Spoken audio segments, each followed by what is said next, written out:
جو ہمارے مقدر کا لکھا ہے وہ ہمیں مل کے رہے گا۔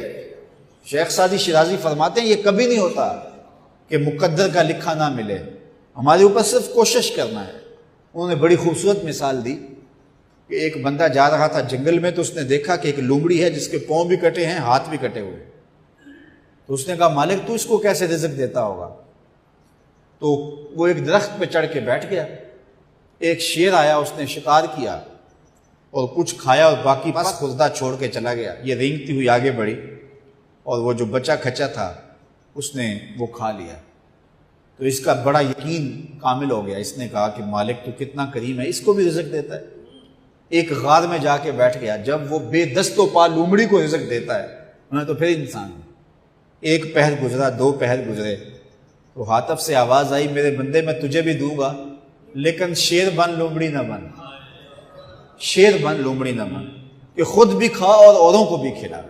تو قسمت کا ہے جو مل کے رہتا ہے، اب کوئی شیر بن کے لے لے یا لومڑی بن کے لے لے، حرام ذریعہ اختیار کر لے یا حلال ذریعہ اختیار کر لے، اب یہ ہمیں اس نے اختیار دیا ہے۔ فَلَنُحْيِيَنَّهُ حَيَاتًا طَيِّبَةً، اللہ فرماتا ہے کہ جو میرا ہو جائے پھر میں ستھری زندگی دے دیتا ہوں، میں پاکیزہ زندگی دے دیتا ہوں، میں نورانی زندگی عطا کر دیتا ہوں۔ تو یقیناً جو اس کے ہو جائیں پھر اللہ اس کا ہو جاتا ہے۔ فَلَنُحْيِيَنَّهُ حَيَاتًا طَيِّبَةً کا روپ چڑھتا ہے ان کے چہرے کے اوپر، زندہ ہوتے ہیں تو خوبصورت زندگی گزارتے ہیں، اور جب اس دنیا سے جاتے ہیں تو پھر بھی خوبصورت زندگی گزارتے ہیں۔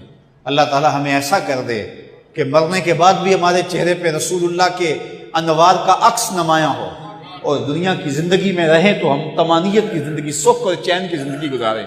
صبح سے لے کر شام تک ٹینشن، مصیبت، پریشانیاں، کیا ضرورت ہے اتنا کچھ لینے کے لیے؟ درود پڑھتے جاؤ، زندگی گزارتے جاؤ، زندگی سوکھی گزارو، زندگی اوکھی نہ گزارو، جو اللہ نے دے دیا اس پہ راضی ہو جاؤ، بس ٹھیک ہے۔ اگر کوئی لوگ تمہیں گالیاں دیتے ہیں، برا کہتے ہیں، کوئی بات نہیں، بلیا لوکی تینوں کافر کافر آکڑ، تو آہو آہو آکھ۔ کوئی تکلیفیں دیتا ہے پھر بھی پریشان نہ ہو، رزق تھوڑا ہے تب بھی پریشان نہ ہو، زیادہ ہے پھر بھی ٹینشن نہ لو، اللہ کا شکر ہے، اللہ نے جس حال میں رکھا ہے۔ اور سنو، میں کہتا ہوں کہ یہ ٹینشن فری حدیث ہے۔ حضرت علی المرتضیٰ فرماتے ہیں جو اللہ کے دیے گئے تھوڑے رزق پہ راضی ہو گیا، اللہ قیامت کے دن اس کے تھوڑے عملوں پہ راضی ہو جائے گا۔ جو اللہ کے دیے تھوڑے رزق پہ راضی ہو گیا، اللہ قیامت کے دن اس کے تھوڑے عملوں پہ راضی ہو گیا۔ تو خوش نصیب ہیں وہ لوگ جو اپنی زندگی کو اللہ کی رضا میں گزارتے ہیں اور اپنی آخرت کو بھی اس کی رضا کے سائے میں لے جاتے ہیں۔